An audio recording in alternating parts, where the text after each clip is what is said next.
Nah, jadi hari ini kita akan membahas materi tentang bahasa pemrograman komputer. Adapun capaian pembelajaran yang kita harapkan untuk pertemuan hari ini, yang pertama, mahasiswa mampu memahami algoritma menggunakan bahasa natural algoritma. Kemudian yang kedua, mahasiswa mampu memahami cara penulisan atau penyajian algoritma.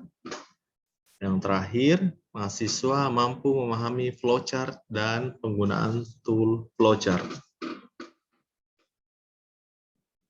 Nah, adapun fokus kita hari ini adalah yang pertama yaitu jenis-jenis bahasa pemrograman, kemudian yang kedua penyajian algoritma, kemudian yang ketiga flowchart atau diagram alir, yang keempat adalah struktur dasar algoritma.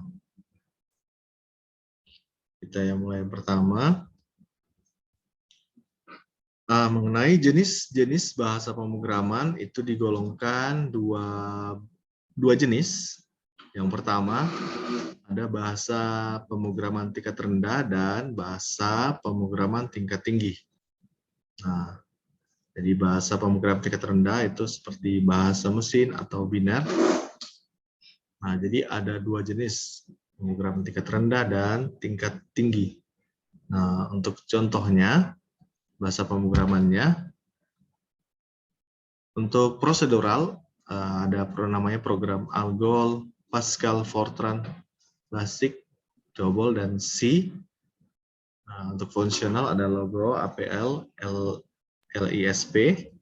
Kemudian deklaratif ada Prolog, kemudian object oriented murni ada Smalltalk, Eiffel, Java, and PHP. Nah, untuk nanti di mata kuliah kita akan menggunakan bahasa pemrograman C. Nah, bahasa pemrograman C akan kita pelajari dan pahami nanti pada saat di praktikumnya nanti. Nah, ada praktikumnya kita akan membahas bagaimana penggunaan bahasa pemrograman C khusus untuk C++. Nah, untuk penyajian algoritma sendiri, adapun cara dalam penulisan algoritma itu terdapat 3 cara. Yang pertama adalah structured English atau biasa disimbolkan SE. Jadi SE merupakan alat yang cukup baik dalam menggambarkan suatu algoritma.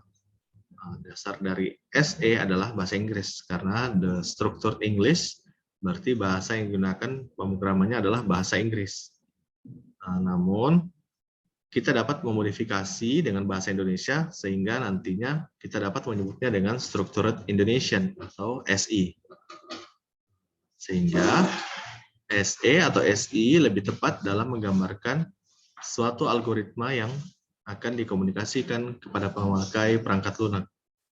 Jadi ada Structured English dan Structured Indonesian. Kemudian yang kedua ada pseudocode. Merupakan kode yang mirip dengan instruksi kode program sebenarnya. Pseudocode didasarkan pada bahasa pemrograman yang sesungguhnya seperti Basic, Fortran, ataupun Pascal. Sedangkan pseudocode sendiri itu berbasis bahasa Pascal yang merupakan pseudocode yang paling sering digunakan. Arti dari pseudo artinya itu imitasi atau tiruan atau copy atau menyerupai, sedangkan code merujuk kepada kode pemrograman, sehingga bisa dikatakan pseudocode ini adalah bahasa pemrograman yang sangat identik atau sangat mirip dengan instruksi dari program sebenarnya, seperti tadi Basic, Fortran, dan Pascal. Jadi ini menyerupai bahasa pemrogramannya. Jadi penggunaan bahasanya hampir sama dengan yang digunakan pada program Basic, Fortran, dan Pascal. Yang terakhir ada flowchart atau diagram alir. Diagram alir adalah merupakan bagan atau chart yang menunjukkan aliran flow di dalam suatu program secara logika. Flowchart di sini merupakan tools atau alat yang banyak digunakan dalam menggambarkan algoritma dalam bentuk notasi-notasi tertentu. Nah, di dalam flowchart terdapat notasi. Nah, notasi inilah nanti merupakan sebuah gambar atau bagan yang di dalamnya nanti menampilkan urutan dan hubungan proses antara proses dengan beserta pernyataannya. Jadi setiap notasi ada makna dari arti dari pernyataannya atau dari gambarnya. Nah, gambaran inilah nanti yang dinyatakan dalam bentuk simbol. Nah, gambaran dalam bentuk simbol ini nanti dengan demikian, jadi setiap simbol nanti akan menggambarkan setiap proses. Nah, kita lihat di ke depan nanti akan saya bahas mengenai simbol-simbolnya. Nah, ada beberapa anjuran dalam penyusunan flowchart. Nah, jadi ada ketentuan dalam menyusun flowchart. Yang pertama, yaitu menghindari pengulangan proses yang tidak perlu dan logika yang berbelit, sehingga jalannya proses nanti diharapkan menjadi lebih singkat. Nah, yang kedua, jalannya proses digambarkan itu dari atas ke arah bawah, dari atas ke bawah, dan diberikan tanda panah untuk memperjelas arah dari flowchart-nya. Dan sebuah flowchart selalu diawali dari satu titik, yaitu start, dan diakhiri dengan end. Nah, start dan end ini adalah terminator. Nanti akan saya jelaskan makna dari notasinya. Nah, ini bisa dilihat lambang untuk penggunaan flowchart, di mana simbol yang seperti ini, nah, simbol seperti ini menandakan sebuah lambang terminator. Nah, dari sinilah nanti untuk memulai programnya kita berikan tanda sebagai start program atau untuk memulai program, dan begitu pun juga untuk mengakhiri programnya. Nah, jadi ada start untuk memulai program dan end untuk mengakhiri programnya. Nah, sedangkan untuk panah adalah aliran data, jadi menggambarkan arah dari bagannya, notasinya. Nah, jadi arah panah ini menentukan kemana tujuan notasi selanjutnya atau tujuan aliran program atau aliran flowchart selanjutnya. Nah, untuk simbol selanjutnya ada jajar genjang seperti ini. Nah, ini menandakan untuk menyimbolkan untuk penginputan data atau data yang dikumpulkan. Nah, begitupun dengan output data yang dihasilkan atau data yang dikeluarkan. Nah, jadi simbolnya jajar genjang seperti ini. Nah, adapun untuk simbol persegi seperti ini, persegi panjang, nah, itu menandakan sebuah proses. Jadi ada sebuah proses dalam sebuah flowchart atau kegiatan. Jadi proses di sini berarti ada kegiatan yang dilakukan. Nah, dan selanjutnya ini ada ketupat, melambangkan atau menotasikan sebuah percabangan atau decision. Nah, decision di sini adalah menentukan arah keputusan. Menentukan arah keputusan, ada sebuah keputusan apakah melanjutkan aliran struktur datanya atau mengulang kembali atau menghentikan aliran flowchart-nya. Jadi nanti kita akan lihat contohnya untuk percabangan. Kemudian ini ada pemberian nilai awal suatu variabel atau preparation. Nah, ini untuk memberikan data awal, pada sebuah variabel. Nah, kemudian ini adalah untuk memanggil prosedur atau call fungsi. Nah, ini biasanya untuk memunculkan rumus, memanggil prosedur. Nah, hampir sama dengan proses juga, proses seperti melakukan perhitungan. Nah, kemudian ini untuk konektor di halaman yang sama, nah, itu menggunakan simbol bulat seperti ini. Nah, jadi misalnya kalau kita buat flowchart di satu halaman, kemudian kita ingin melanjutkan di halaman yang setengahnya, maka dibutuhkan konektor untuk dengan menggunakan simbol seperti ini. Nah, tetapi apabila kalau kita membuat sebuah flowchart, apabila flowchart-nya ini misalnya dia memang memungkinkan harus untuk berpindah halaman, maka digunakanlah off-pack connector seperti ini. Off-pack connector untuk menghubungkan flowchart ke halaman berikutnya. Nah, kalau yang tadi ini hubungkan flowchart di halaman yang sama. Nah, kalau yang ini untuk off-pack connector, jadi menghubungkan flowchart di halaman yang pertama ke halaman yang kedua. Jadi nanti di halaman pertama di akhir flowchart-nya disimbolkan seperti ini, dan nanti di halaman berikutnya di flowchart selanjutnya nanti disimbolkan juga seperti itu. Nah, jadi kalau digambarkan, misalnya ini ada flowchart-nya seperti ini, kemudian anggaplah dia sudah full satu halaman. Maka untuk mengkoneksikan ke halaman berikutnya, misalnya satu, nanti di halaman selanjutnya nanti dimulai dengan lambang konektor tadi. Lambang konektor yang tadi, baru lanjut lagi panahnya. Apakah itu ada proses dan seterusnya.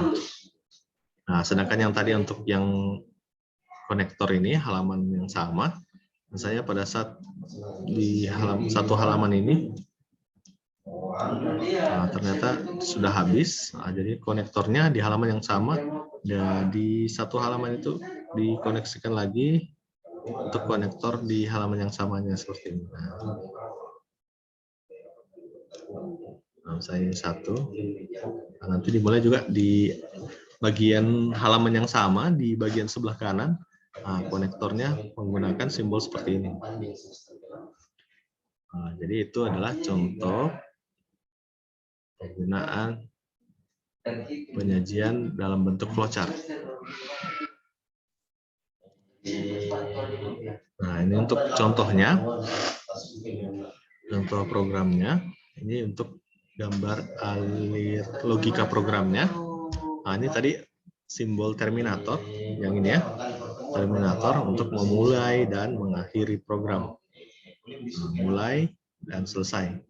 Kalau dia mau start, berarti dia harus end. Kalau dia bahasa Indonesia, struktur Indonesian, berarti di sini mulai dan selesai. Nah, seperti itu. Kemudian ini ada konektor PEX-nya, arah aliran panahnya, berarti aliran prosesnya. Kemudian simbol ini menunjukkan simbol input data ya. Input data berarti membaca data. Kemudian melanjut ke memproses untuk menghitung luas segitiga. Untuk memproses menghitung luas segitiga. Setelah itu outputnya lagi menghasilkan tampilan hasil luas dari perhitungan tadi, proses untuk hitungan luas segitiga. Nah, barulah nanti selesai programnya. Nah, ini adalah bagan alir untuk logika programnya. Logika programnya seperti ini.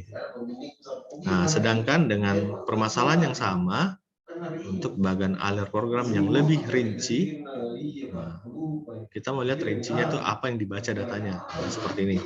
Dimulai, kemudian read, membaca, nilai alas, dan nilai tinggi. Membaca, read, nilai alas berapa, dan nilai tinggi berapa. Kemudian diproses. Diproses di sini menggunakan rumus luas segitiga. Jadi langsung diinput nilai luas, rumus luas segitiga. Luas segitiga adalah setengah kali alas kali tinggi, atau 0,5 kali alas kali tinggi.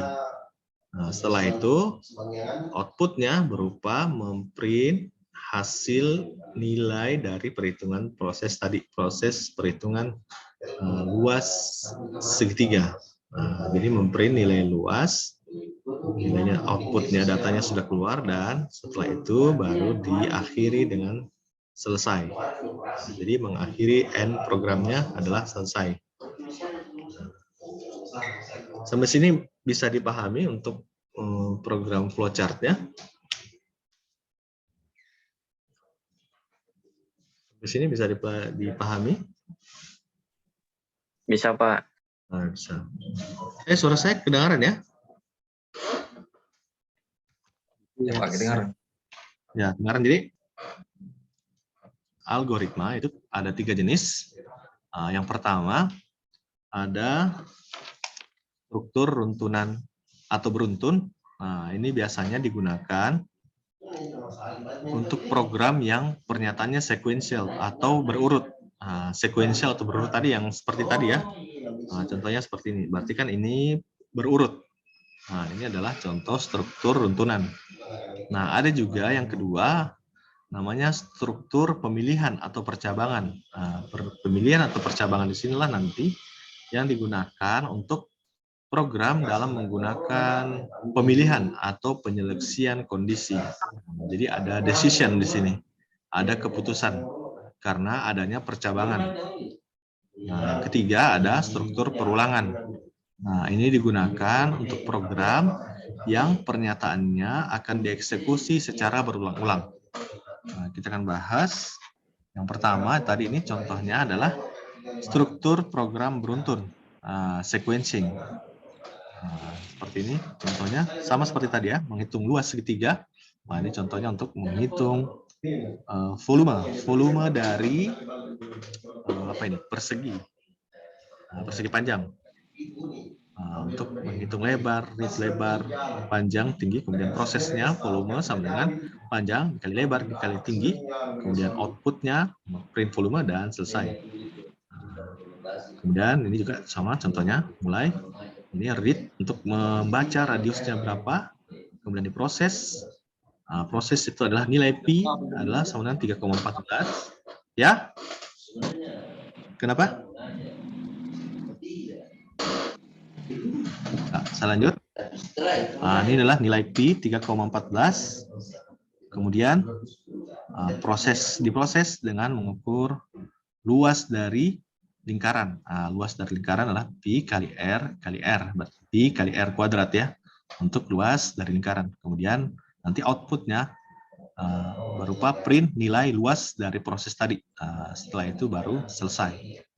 Itu adalah gambaran aliran logika program beruntun atau sequencing. Nah, menurut Goldschlager dan Lister, struktur berurutan ada beberapa ketentuan. Yang pertama, jadi setiap instruksi harus dikerjakan satu persatu. Jadi tadi mulai, kemudian membaca data apa yang mau dimasukkan, kemudian diproses, kemudian outputnya dan selesai itu dikerjakan satu persatu. Kemudian tiap instruksi dilaksanakan tepat sekali dan tidak ada yang diulang. Berarti selesai satu proses, selesai satu kegiatan, berlanjut lagi di kegiatan selanjutnya. Yang ketiga, urutan instruksi yang dilaksanakan dalam pemrosesan sama dengan urutan aksi sebagaimana yang tertulis dalam algoritmanya. Jadi urutannya itu sama dari awal hingga akhir. Dan akhir dari instruksi terakhir merupakan akhir dari algoritmanya. Di terminator tadi yang selesai ya, berarti itu menandakan akhir dari programnya. Nah, itu adalah untuk struktur sequencing atau berurutan. Nah, ini adalah struktur untuk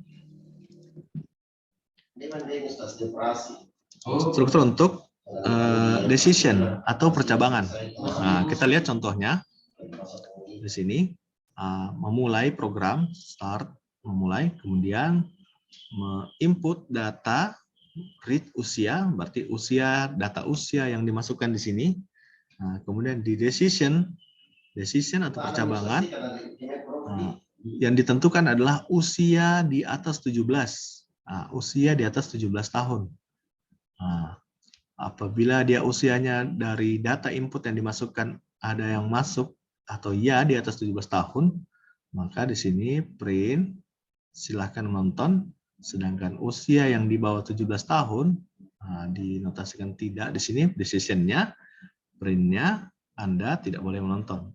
Jadi ada dua keputusan dari simbol decision ini.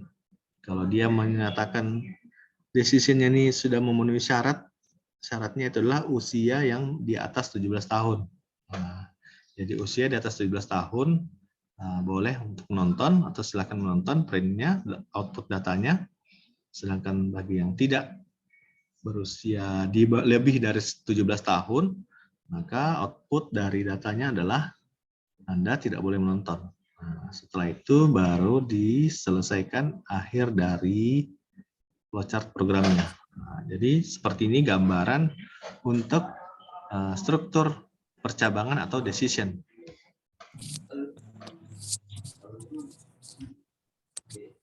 Nah, pada struktur percabangan tadi, program akan berpindah urutan pelaksanaannya jika suatu kondisi yang disyaratkan dipenuhi.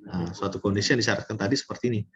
Jadi, decision-nya adalah usia di atas 17. Jadi pada proses ini, simbol flowchart decision harus digunakan. Decision itu yang tadi ya, yang ini. Ini adalah flowchart simbol decision yang bernotasi atau berbentuk ketupat. Simbol decision berisi pernyataan yang akan diuji kebenarannya. Simbol decision berisi pernyataan yang akan diuji kebenarannya.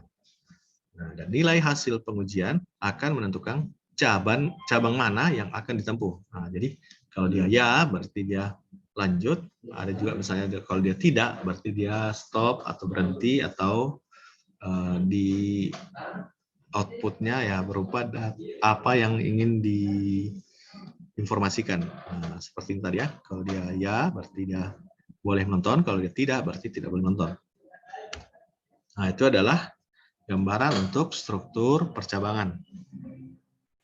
Nah, yang terakhir ini adalah contoh untuk struktur pengulangan. Pengulangan atau looping namanya. Pengulangan atau looping. Nah, di sini kita lihat simbolnya tadi.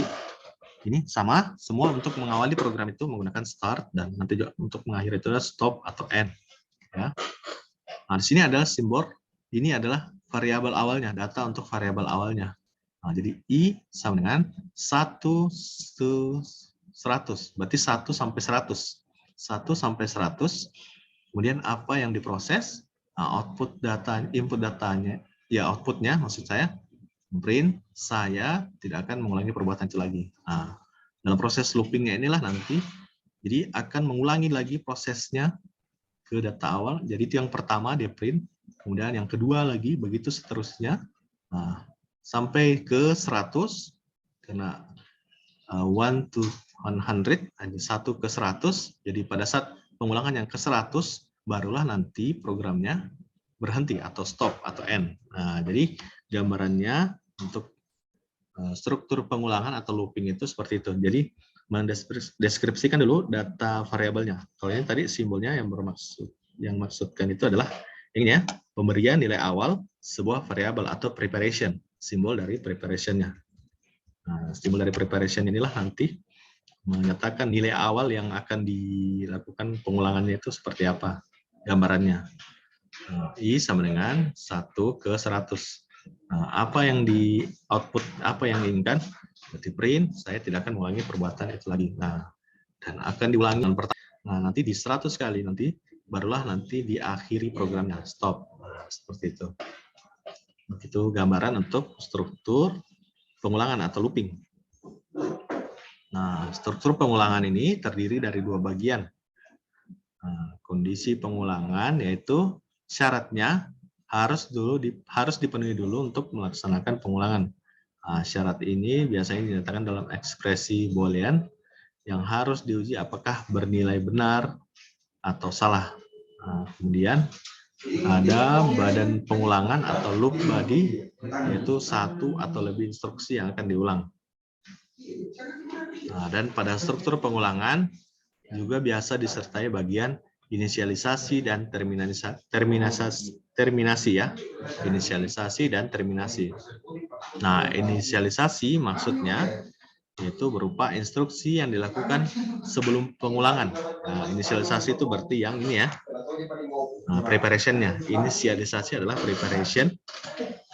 Nah, instruksi yang dilakukan sebelum pengulangan dilakukan pertama kali. Bagian inisialisasi inilah umumnya digunakan untuk memberi nilai awal sebuah variabel. Nah, kemudian terminasi merupakan instruksi berarti instruksinya bagaimana setelah terjadi pengulangan. Terminasi berarti mengakhiri dari instruksi pengulangannya tadi. Ini adalah sebuah contoh struktur pengulangan dengan for. Nah, pengulangan dengan menggunakan for merupakan salah satu teknik pengulangan yang paling tua dalam bahasa pemrograman. Nah, jadi hampir seluruh bahasa pemrograman menyediakan metode ini dengan sintaks yang berbeda atau bahasa pemrograman yang berbeda-beda, tetapi semuanya menggunakan struktur pengulangan. Nah, jadi pada struktur for, jadi kita harus mengetahui terlebih dahulu berapa banyak badan loop yang akan diulang. Nah, struktur ini biasanya menggunakan variabel yang biasa disebut loop as counter, yang nilainya akan naik atau turun selama proses pengulangan. Nah, mari kita lihat contohnya untuk struktur pengulangan dengan for. Nah, ini bisa dilihat ya. Nah, ini struktur pengulangan for. Nah, ya. Kemudian untuk memproses nilai bahwa nilai A itu adalah sama dengan 1. Nilai A itu sama dengan 1. Nah, kemudian inisialisasi atau data awalnya, variabelnya adalah X sama dengan 1 sampai 10. Nah, X-nya sama dengan 1 sampai 10. Kemudian lanjut untuk print nilai A. Untuk print nilai A, kan kalau kita tahu tadi A-nya adalah 1 ya, A-nya sama dengan 1.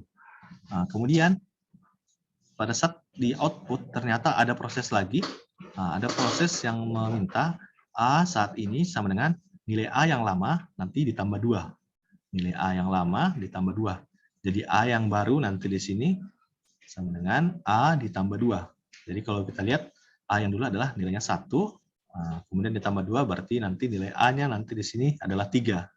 Nah, jadi kemudian nilai A sama dengan 3 nanti inilah yang nanti diulang lagi ke atas. Nah, diinisialisasi, kemudian di print lagi untuk nilai A-nya yang tadi nilai 3, kemudian nilai A yang lama lagi 3 tadi, kemudian lagi dimasukkan di proses di sini, berarti A yang baru sama dengan 3 lagi ditambah 2 sama dengan 5. Begitupun seterusnya. Nah, itu tadi kan baru pengulangan yang pertama. Berarti pengulangan yang kedua tadi berarti nilai A-nya sekarang 3 ditambah 2 jadi sama dengan 5. Jadi nilai A-nya sekarang sama dengan 5. Kemudian diulang lagi yang ketiga kalinya. Kemudian tadi di print nilai A lagi 5. Nilai A-nya tadi kan sudah 5. Kemudian diproses lagi. Nilai A yang baru lagi. Nilai A yang lama 5 tadi ditambah 2 lagi jadi 7. 7 lagi kemudian diulang lagi begitu seterusnya sampai di pengulangan yang ke-10. Sampai di pengulangan yang ke-10. Setelah itu barulah nanti diakhiri programnya. Stop. Jadi seperti itu gambaran untuk struktur pengulangan atau looping. Sampai sini ada pertanyaan? Untuk ketiga struktur flowchart tadi.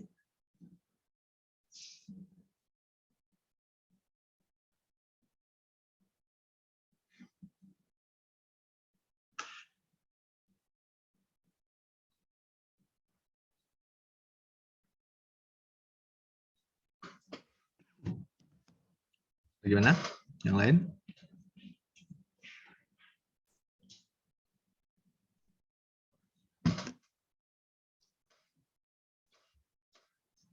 Ada pertanyaan?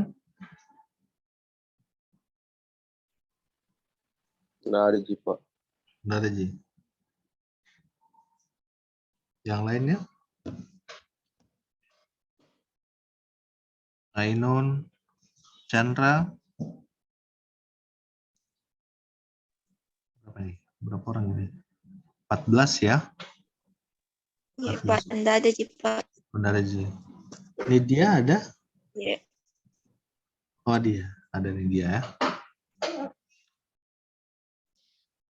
Berarti insya Allah sudah paham semua ya mengenai contoh jenis-jenis struktur dasar untuk algoritma flowchart ini?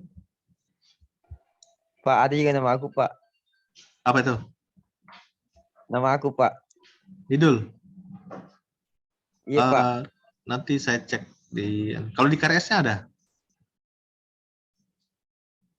Ada di KRS-nya kan? Ada, Pak, ada, Pak. Oh, berarti ada gitu.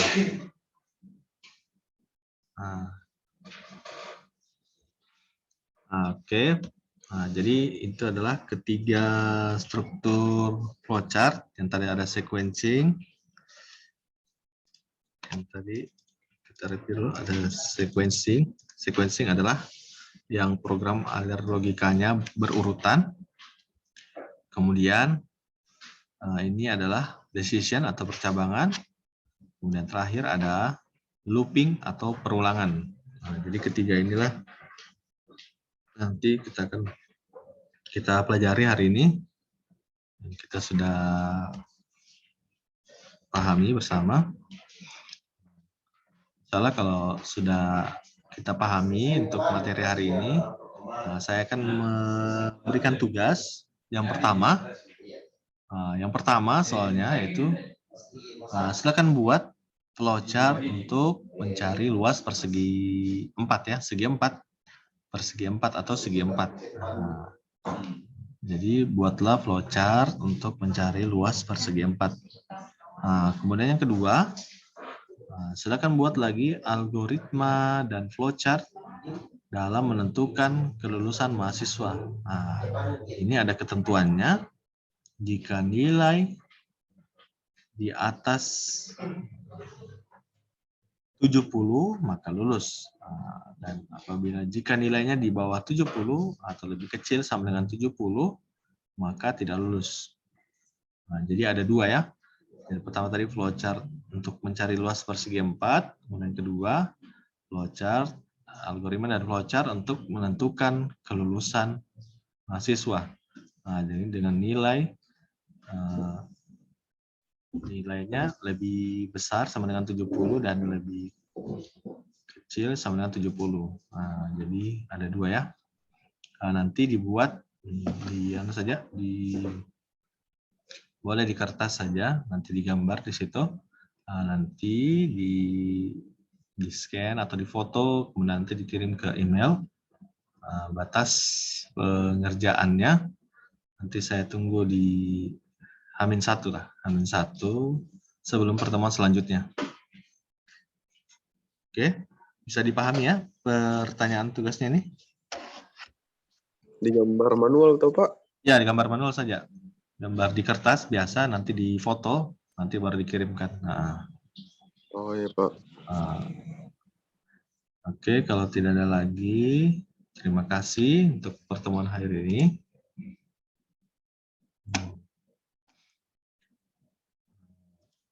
Untuk presensi perkuliahan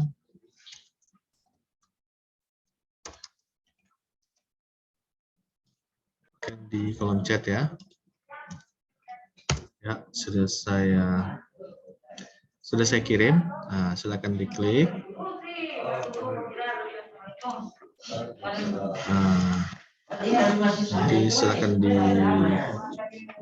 Nanti silakan diklik linknya. Saya akhiri pertemuan. Ya, silakan Idul.